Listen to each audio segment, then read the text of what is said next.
Welcome to the GOPROcast, where we invite business doers who are changing lives by sharing their stories, their strategies and tactics, and who bravely talk about their failures that actually led to their biggest successes. Now it's time to Go Pro with Jeremy Torisk. My next guest is a British author who wrote his latest book, Beyond the Pale, on the back of interviewing hundreds of successful entrepreneurs, authors, investors, and thought leaders. As well as writing his own books, Matthew ghostwrites both articles and books for other successful entrepreneurs and thought leaders in between spending time with his two children. Please welcome my friend from across the pond to the GOPROcast. Wow, Matthew Turner. That's the way that one's going to end today. How are you doing, my friend? I am very good, and I'm excited to be here. So thank you very much for having me on. Great to have you, man. I love my friends from across the pond over in Europe, anywhere in Europe, really. And I have a guy coming on in a few weeks from Australia. Those accents are pretty tough sometimes, but England is one of my favorite accents. My daughter and I do a lot of funny accents, just not funny. They're just certain words that we find endearing, so for us, like nar is an accent from, like, I don't know, New Zealand or something. So people look at us funny when we're out in public and we just talk English, American English, but we throw all these accents in. She can't say the word aluminum the way we say it over here. She says, how do you guys say Aluminium. Aluminium, yeah. Oh, yeah. We just kind of throw these words in that we find amusing to ourselves, so we have our own little funny accent speech. Well, patterns. It works both ways as well. I used to work at a summer camp in America, just south of Cincinnati, and I remember like once saying aluminium foil because I worked in the kitchen one of the summers, and they just looked at me like, the what? Right. It sounds like a Had no completely idea. different word. I'm like, aluminium is like, it's the little sheet that Aluminium. we do it, and they're like, going, aluminium. Eventually, after about 5 minutes, we got on the same page. You're like, aluminum? I was like, yeah. Words lost okay. all meaning. Well, I start off every show the same way. We ask our people to tell us something good, in homage to a friend of mine and a business coach and a great sales coach, Steve Noodleberg. So my friend Matt, tell me something good. Tell me something good. Well, I mean, we was talking about this before we hit recording. I am in training for my first ever marathon. I don't know whether that can be classed as good. My body would say, heck no. But I'm doing it for a very worthy cause. That's right. And I'm raising some money for kids, a kids cancer charity called the Princess Trust Foundation. And part of it is going to be chopping my hair, which I've been growing for several years now. So in a few months' time, I will have much shorter hair. I will have much stronger legs and probably less weight, and then I will be eating plenty of ice cream, I think. Yeah, that's very harrowing thought to chop that. You've been probably growing it forever. However, let's just bring that up. That's the Princess Trust, right? There we go. And what I will do is I'll put a link underneath, so for the viewers that can see the website, the Princess Trust, but for our listeners, there will be a link underneath this in the description where I'll put your particular link in there so they can maybe donate some greenbacks to these princesses and help inspire you to hit this number, because that is a humongous goal and it's a great cause. Yeah, it's certainly taken me out of my comfort zone. I've been running for a few years, but yeah, not marathon levels. Let's just put it at that. But yeah, a worthy cause, so be sure to check it out. If something's going to get you to it, this is a good way to go. So let's talk about what you used to do, because I know mostly you're an author, right? And you were into nonfiction or fiction. I forget because I'm a horrible reader. Both. Okay. Yeah. You wrote, what were your first books about in the past? So my first ever book was called Beyond Parallel. And it's a book which I started writing in a way when I was 21. It was like my first foray into writing, and it was kind of a form of therapy after a breakup. And it started off as journaling, but the way my mind works, I've always been a bit of a storyteller. So while I was journaling, it just became a story. Yeah. And I was like, let's see how far I can take this. And throughout my 20s, I just kept revisiting it.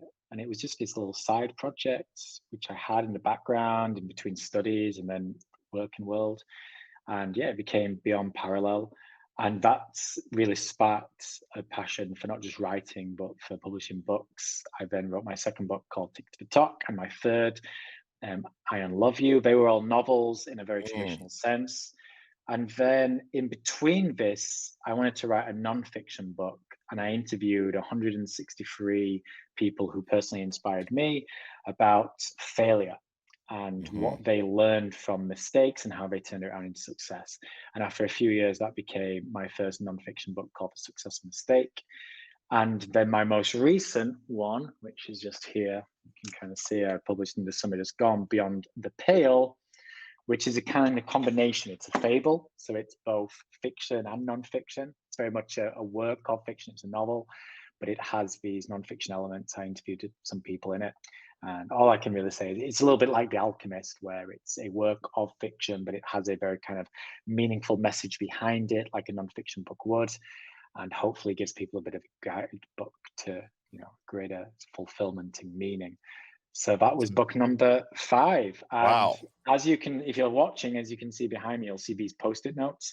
Yeah. I'm working on its sequel, Beyond the Horizon. It's still very Hmm. much in I love those though. inception form. And over the next month or so, basically one of my big goals for quarter one is to do the research of this book and to kind of get post-it notes onto the computer screen so I can start writing it Yes. later in the year. That's what I did too when I wrote my book. Just filled up the whole in no particular order, just different color codes for different types of chapters and ideas that I had, and it was a pretty neat experience and journey going through that. So It tell is. me about Ferdinand Foy. Is this a Yes. person that was alive when you created the first few novels, or is this person just this character just new for Beyond the Pale? A completely new character. Yeah, completely new character. Although there is one character who appears in Beyond the Pale who has featured in one of my other books. So I'm kind of creating my own little universe. Not quite on the Yes. scale of Marvel's yet, but maybe one day. But Ferdinand Foy is new. He's a fictional character who very much meets real world people. So I interviewed about 10 people who have personally inspired me on my journey, and Mm. I wanted to integrate them into the book so they could meet Ferdinand on his own journey and share their wisdom. So people like AJ Leon and Jordan Harbinger and Ishita Gupta, Kamal Ravikant, just to name a few. But Ferdinand is a work of fiction and his company is a fictional one.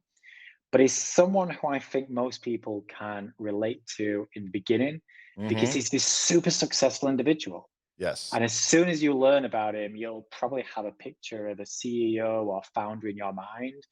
And at least on some level, maybe on a conscious one, maybe on a subconscious one, you aspire to be like them. You look up to them. You probably think that they have it all figured out and don't Hmm. have a worry in the world because he's got money, he's got fame, and he's got authority, and he's got the good looks, and he's got life all figured out. It's just great. And yeah, as you go bit deeper into the book, you realize he doesn't have it all figured out. Hmm. And indeed, he is an imperfect human, just like you, just like me, just like everyone. Yes. And he is very much on a path that he was led to believe was the path he needed to be on. But he And that started was to pretty much, question. let's say that the path to happiness, right? Mhm. Fulfillment, it's for his soul. And sometimes at the end of the day, you get there and you feel more empty than ever because, well, it's true. It is lonely at the top, but it also means that you probably aren't surrounding yourself with the right people, Yeah, when you and that on your way sums up. up. And that sums up Ferdinand. He started a business with a big vision in mind. It was very meaningful, driven. And in the beginning, that's what everything was about. As he brought on new team members and collaborators and partners, that's what it was all about. But then success took over, and money and Yeah. scale and growth. The And drive, the drive changes. yeah, Yeah. the people on his board maybe weren't the people he would have brought on board in the beginning. Mm. And now all he talks about is he wants to become a billionaire. But somebody early on in the book is like why? Like, what's the purpose behind that? And That it's very ever simple.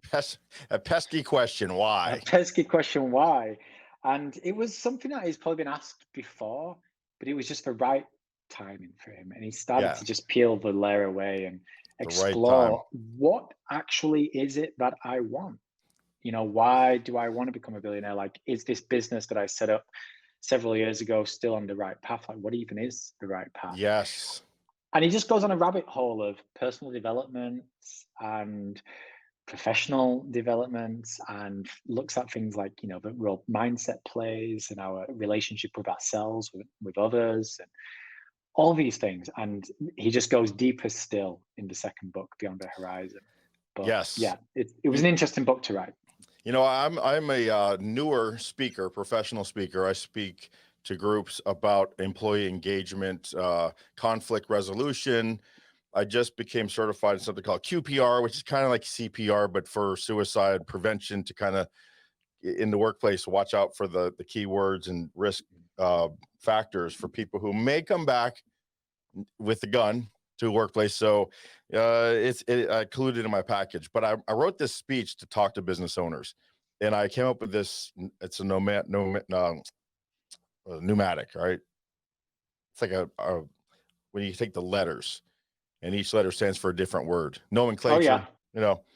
Yep. And so I'm looking at it now, and what you're saying is just bam, it's ringing true, and it's very timely because that's my whole life is about time and doing things just hitting in the best time. But so some of my questions for E is for in harness is examining, and that's, are we examining the core values and the company missions, and it has it evolved over time.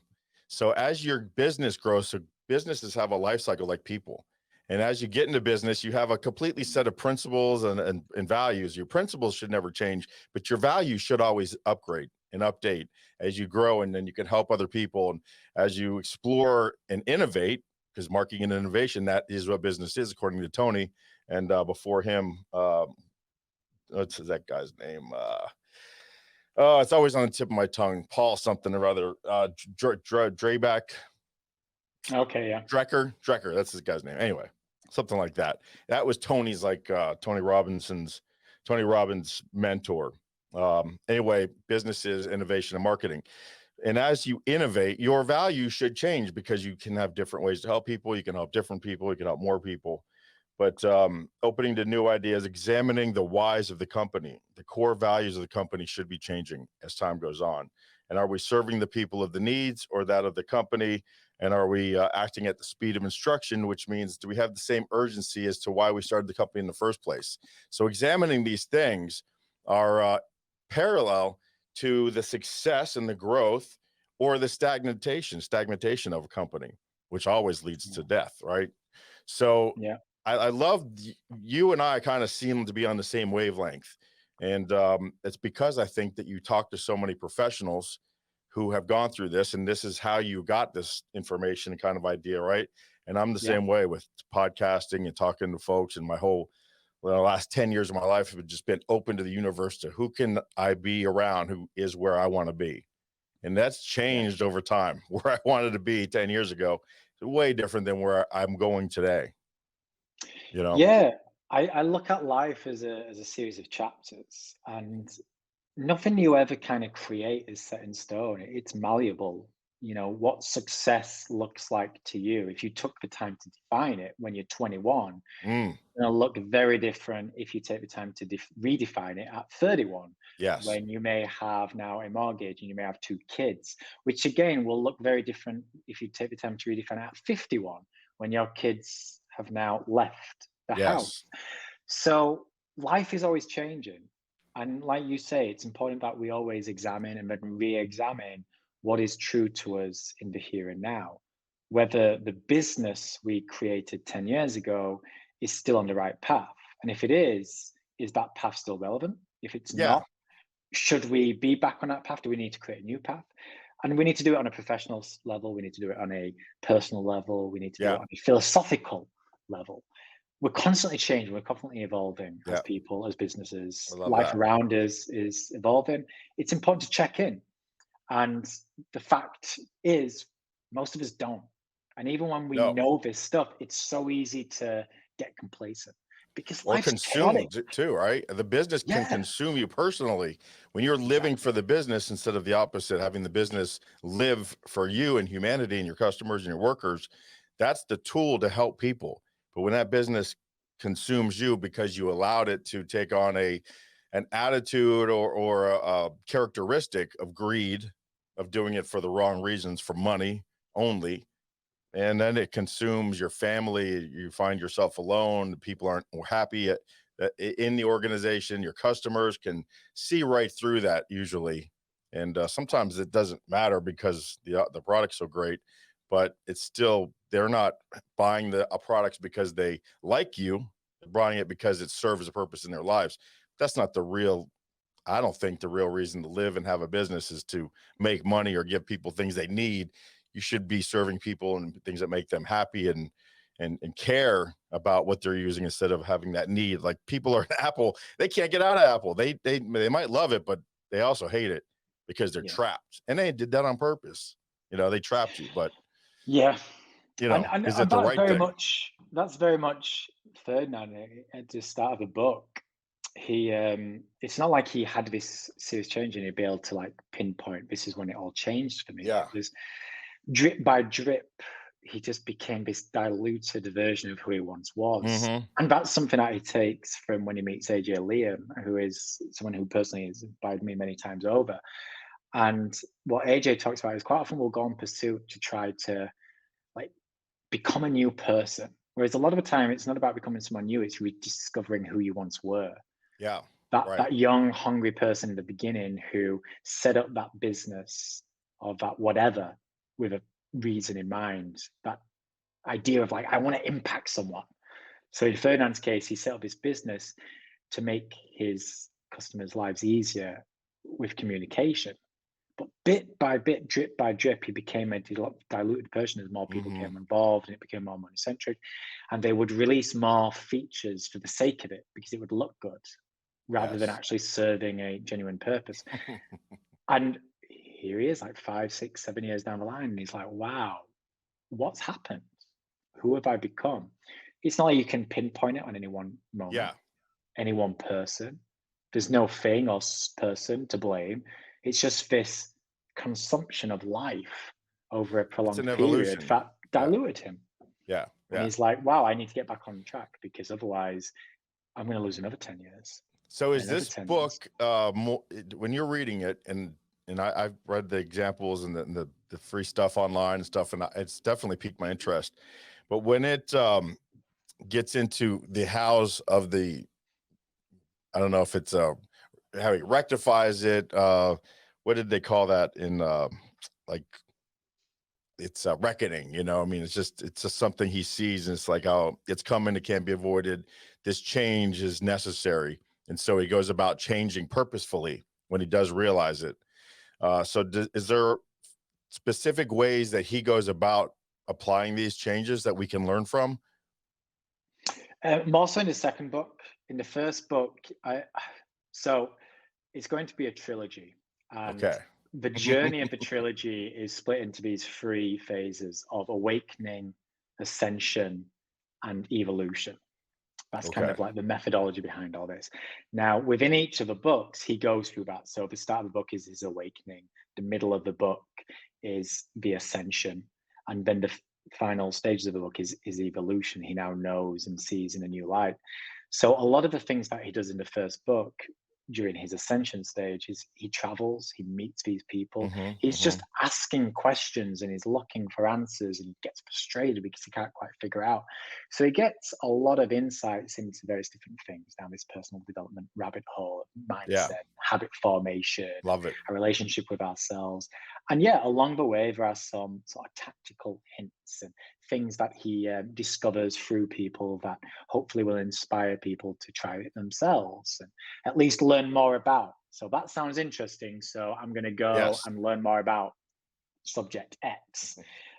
So that's kind of like how it is. And that's where the fable aspect of it is, where these little nuggets of wisdom are revealed and there's little tactical things that they can try. But the point of the book isn't to follow this 7-step program and you'll be Sure. Sure. Sure. enlightened after 90 days. It's to But then, spark. yes, in the second book, there's going to be yet again more sort of tactical elements that people can try and explore and experiment with. And then again, more so in the third book, but it goes deeper and deeper each time. And so how far apart do you think these books will be? And is Beyond the Pale released right now, available for consumption on Amazon and around either website or whatever? I don't know, basically. I mean, yeah, Beyond the Pale I don't think it's going to take me as long to write the second book as it did first. I started writing Beyond the Pale and I started going through the process of putting it on my wall while my daughter was like 3 months old. Yeah. So it took a while because it was just hard to do with, a young baby like that. And then the pandemic hit and that kind of put things on hiatus as well. So my hope is that by the time we reach the end of 2022, the second book will be pretty darn close. If not, if I'm not working with an editor at that stage and kind of bringing it together, it will be. But when it comes out, and what's the working title for that second one? You mentioned it, I think. Beyond the Horizon. Horizon, okay. Beyond the Pale. Do you have an idea of the third one yet? Beyond the Ether. Okay, I like it. So it's this idea of going. It's right, and expanding outward or inward, because we have the same exterior, we have the same universe in each of us as well. Especially if we are the universe. So if we are, then we have the same kind of characteristics or components. Let me ask you about the people you spoke with. How did you go about meeting them? Why did you choose the people you chose? Did you do almost everything online? Because as Ferdinand now travels around the world, we could do the same thing. We're doing that right now. I might as well be at a restaurant in England speaking with you right now, right? Could we get the same kind of interaction these days with audio and video and these connections? But how did you choose the people, and what walks of business they come from? How did that all evolve? A bit of a mix. I mean, to some degree, they all kind of inspired me on my own journey. Some of them I'd kind of come across and met relatively recently. I'd kind of come across their work and almost immediately I was reaching out. Like, I'd love to interview you and involve you in my book for these reasons, because I'm covering this kind of topic and you just would be perfect. Other people like AJ I'd known for, a number of years. I've interviewed AJ down in Stratford-upon-Avon. We shared some coffees and beers together and I kind of recorded it, and it was great. Most of them were done online in this kind of mode as we're doing right now. So a bit of a mix. Some people I'd known probably like 5, 6, maybe even as much as 10 years. Other people, a matter of weeks. Some of them were authors and they'd written books that had personally inspired me. Others were just people who I'd kind of come across and I just thought they were cool people. And I'd worked with other people, and collaborated with in the past. And some of the people who featured in the book featured in my previous one, Success Mistake. Right. And that's how I came across them. And I was like, you just were one of the more interesting people I'd interviewed in that book. And I would love to just maybe explore a little bit further into this topic and kind of go down a few different angles for this particular book, because it's very different. How do you know when a book's done? I mean, I had such a hard time releasing my book. And luckily I self-published, so I could always make changes and stuff pretty easily. But, I just didn't know. Gosh, it's just life evolves. And then I also found I couldn't read a lot while I was writing because I would be influenced, on the person's topic or how their writing styles or something like that. So I found I had to put a lot of that on hold because I was writing from my soul. I'm not a writer. I'm dyslexic as hell. So it's amazing I could even write. There's a lot of editing needed to happen. But what is your process for how do you know you're finished? Do you also read just for the specific research purpose, or do you kind of open yourself up? Do you not get influenced by other things? I mean, there's 2 stages to it, I suppose. Like, what I'm doing behind me on the wall here is a big part of making sure I stay on the right track. If I didn't do this, the book would just evolve and be twisty and turny.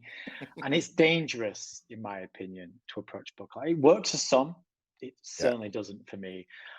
I need to have an idea of the destination and a bit of a structure so I know where it ends. Now, that isn't to say it's a firm structure. It always changes.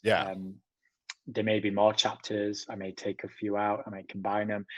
It's difficult. The journey is what it is. And as you read and expand on things and speak to people, you need to give yourself a little wiggle room to allow that to evolve naturally. But that's Yeah. the point. If it evolves naturally, then you like it's okay. Yeah. Yeah. This feels right. If it's not, and you just want to put something in for the sake of it because you heard something, it sounded Yeah. cool, Yeah. that's Crowbar. usually not a good way to go. Yeah. So that's kind of how I keep on top and know that I'm writing the book that needs to be written. In terms of when it's ready to be actually, you know, sent out there into Yeah. the world, you just have to do it. You Hmm. just have to do it because a book is never complete. Like I could Yeah. I rewrite it feel and like it too. rewrite it and edit it over and over again. I tend to just let the first draft do its thing, and then I do a second edit where it's not necessarily trying to. I'm not worried about grammar at that point. I'm not worried about Hmm. anything like that. It's just trying to That's good. tighten up the story. Yes. And then the third edit is when I try to tighten everything up from more sort of grammatical sense. And Yes. then I'm like, okay, now I've done 3 edits. I'm ready to pass this over to an editor. And then you know the end is in sight. You know that the Yes. editor's going to come back with some ideas and there's going to be some changes, but hopefully it won't be wholesale. So that's my overall process. Yeah, it's every Well, book is different, every journey is different, but yeah, through trial and error, this is kind of my process, and it keeps things relatively tight within so reason. other than this book and the next two books that you got planned to piggyback off this, what other things do you have going on day to day in your life to help people? And I read that you did ghostwriting and blogging. Do you kind of still do that kind of thing? Yeah, I do a lot of writing on my side, less blogging these days, but I try to be quite active with regular content on social media Hmm. and inside my Facebook group. There's also the SO Rio experience, which is what comes after the book. And it's actually mentioned in the book itself. It plays like an actual role in the story. It's yeah, it's interesting. Like as the 3 books come together, it will be the SO Rio experience that kind of is the thread that keeps those 3 books together, if that makes sense. Yes. So it's a kind of it's not quite a course or a program or anything like that. There's like going to be real world retreats, there's accountability aspects to it and coaching aspects, but it's a little bit different to most of the sort of standard programs that get attached at the end of a book. It's more of this thing which threads the 3 books together, with the idea being if someone reads the book and is inspired and has their eyes opened and they want to explore further and actually work on it hands on, the SO Rio experiences for them. And then, yeah, my client work is like the other half of myself and Hmm. they're the clients I work with, and it's different. At the minute, I'm ghostwriting a book. I'm Oh, ghostwriting various wow. different ghostwriting different articles, and sometimes get involved with sort of email sort of nurture Yeah. sequences. So I'm very story driven. I'm not a sales copywriter, anything like that. I'm very narrative storytelling driven. Yes. Like that's my world. What my The clients want creative to do. has to be part of it, that Yeah. process. Yeah. But so I write for them, usually as them. Sometimes it's a book, sometimes it's articles, sometimes it's email. My Yes. approach with all of them tends to be the same. It's just wearing a slightly different cap. That's pretty neat. And I know a lot of people suggest, it's hard. They think it's hard to post. They think it's hard to blog or to write articles. But if you look at all those different things, they're really they're the same, and you could just expand on them or contract them. So if you're into writing articles, you could post every day. Just contract that article and into Yeah. 1,599 words or less, and throw a picture on it. There's certain questions and certain ways on LinkedIn to stop the scroll, right? The way you ask a question and make it about the reader instead of about the writer. And then the opposite's true. You just take those articles or the post and then expand on them and make those your article or your blog. And this people that don't really understand the value of doing all of those things. And I call articles and blogs kind of the same thing these days, I think. Yeah, they basically are. Yeah. Yeah, And so it's important. and But you've if got to people do recognize that what for you too. you've got to recognize who are you good at and what you're capable of. I mean, you Hmm. see these people who produce everything and seem to be everywhere online. They usually have a team around them, and it's a perfect That's right. example. One of Let's my one of open it my up. clients is very he likes to share things online in spits and sparks. Like he isn't always consistent, but he'll be in like creative mode for a month and produces a lot of content, and then he goes away and does his thing for a while. He likes sharing off the cuff videos, Yeah, and then he'll hire someone like me to then repurpose that into more exactly. in-depth structured articles, which is something he's always struggled with. So it's Hmm. just recognizing your strengths, recognizing the gaps, And and then then swallowing your building ego, right? huge Yeah, part of I'm it. not good at this. Ask somebody who is good at it. Yeah, That's not ego. That's absolutely. brilliant. And and sometimes he might be good at it, but you just don't have time for it. Yeah, So it's not just the high value action that needs to be done that for that day. yeah, yeah, exactly. And that's a good way of just doing it. Like a lot of the content, you're not reinventing the wheel.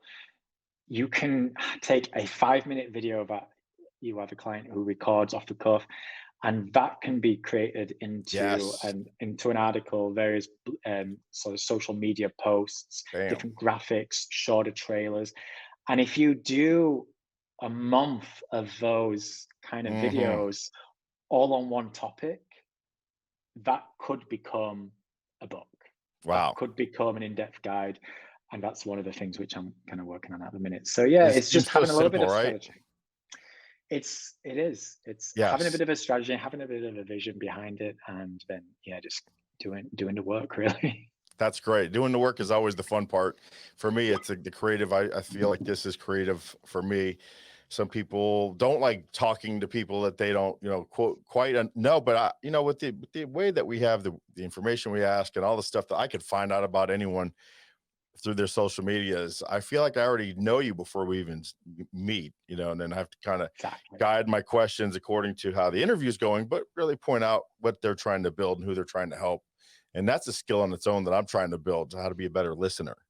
Right. Oh yeah. I have a preset set of questions, but after the first two, that goes away because now we're responding, we're playing tennis back and forth, you know, and that's the art of interviewing. But these videos, like you said, you know, of all the information that collectively throughout these few months, you could just do so much with it. And that's why, when I do these things, when I go, bam, that's brilliant, I love it. That serves two purposes. One, I think it looks pretty cool, right? And I have a great audio thing to put behind it. I had just recorded it Friday and I got to put it on here.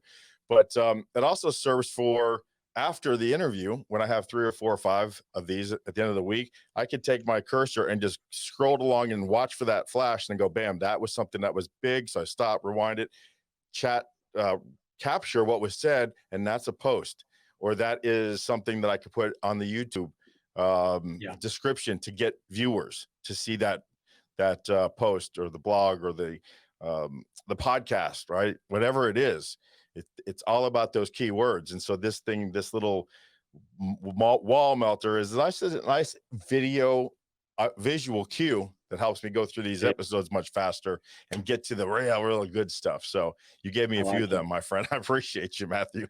Well, that's good. And it's all about repurposing it. Basically, whenever I do a conversation and an interview like this, I always kind of know that if someone gave me this audio, I'd probably be able to create probably 3 articles, I would say, on average, at most interviews on just like different topics. Because most kind of conversations over 30 minutes, you kind of cover 2 or 3 key Yeah, topics. And they are, 1,500 word articles that can come out of right. that as long as you approach it in the right way. And And some people practice. can do that, others can't. Like I'm not Yeah. as good when it comes to the sort of the video and the audio aspects, but it's just horses to courses, as they say. Yes, Or I at least like it. that's what we say in England. I don't know if that's an American term. Horses to courses. Hmm. I wonder what the what it is to swap it. I'll think of it and I'll let you know what it is. Um, I want to just ask you one more time, how can we help you? How can the audience help you? What are we supporting?